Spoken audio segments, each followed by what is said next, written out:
Hello नमस्ते, मी गंगा. माझ्या चॅनलमध्ये तुमचं खूप मनापासून स्वागत. आज मी बनवणार आहे नीरफणसाचे पॅटीस किंवा कटलेट आपण बोलू शकतो. तर इथे नीरफणस घेतलेलं आहे. त्याची अगोदर साल आपल्याला वरची काढून घ्यायची आहे. हे बघा, अशा प्रकारे आपल्याला साल काढून घ्यायचे पातळ अशी, आणि मधला जो देठाचा भाग असतो तो पण आपल्याला काढून घ्यायचा आहे. तर अगोदर मी हे साल सगळी काढून घेते.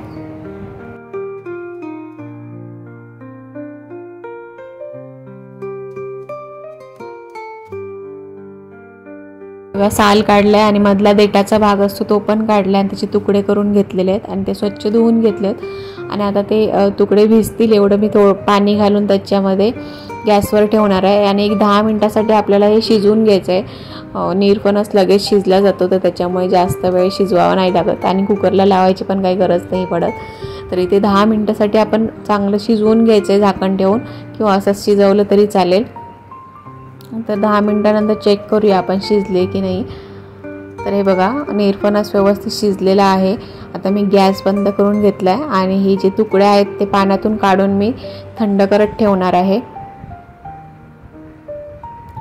तर हे बघा, थोड्या वेळाने आपण थंड करून घेतलेले आहेत नीरफणसाचे तुकडे आणि ते आता आपल्याला असे प्रेस करून घ्यायचे आहेत. तुम्ही स्मॅशरने स्मॅश करून घेऊ शकता किंवा हाताने जरी असं केलं तरी ते लगेच स्मॅश होतात.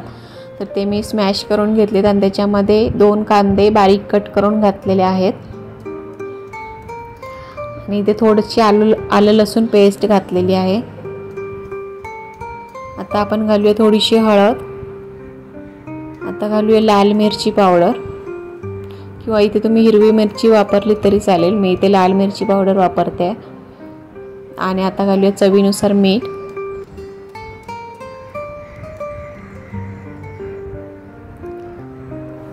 आणि इथे थोडेसे पोहे वापरणार आहे मी. तर ते सुके पोहे मी मिक्सरच्या भांड्यामध्ये फिरवून घेणार आहे. त्याचं पीठ कसं बनवणार आहे जाडसर, म्हणजे त्याला छान टेक्स्चर येईल आणि टेस्टला पण छान लागतील.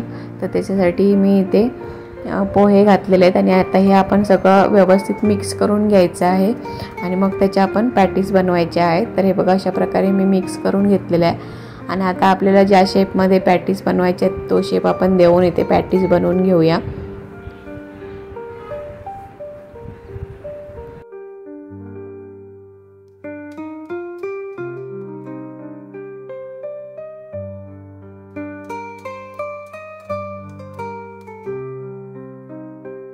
बघा, अशा प्रकारे मी गोल असे पॅटीस बनवून घेतलेत. आता आपण ते फ्राय करायला घेऊया.